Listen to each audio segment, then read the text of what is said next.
Do you recall how one of the first recorded Christian martyrs, Stephen, passed away? Stephen was carried outside the city of Jerusalem before being stoned to death. Saul, who at the time was a high priest of the Jews, was the one who approved the stoning of Stephen.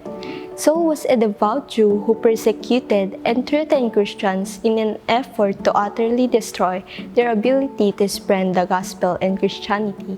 But when God saved him, his name did not only change into Paul, but his life's course, devotion, and final destination were also altered. He changed from being a church persecutor to being one that's willing to suffer for the church. The transformational power of God was truly and greatly demonstrated in Paul's life. In fact, among the greatest Christians to have ever lived was the Apostle Paul.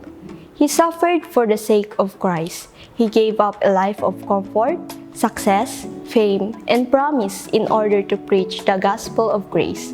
A man who was greatly used more than any other in his generation, a powerful preacher, and a devoted Christian.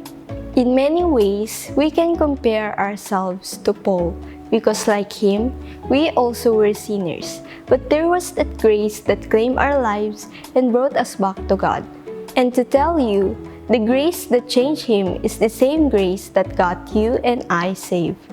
But here's the problem for some Christians. Whereas the Apostle Paul worked out his salvation and became faithful as a response to God's grace in his life, some Christians do not respond the same way. Some choose idleness over involvement. Having received of God's grace, we should serve God in the same way that Apostle Paul did.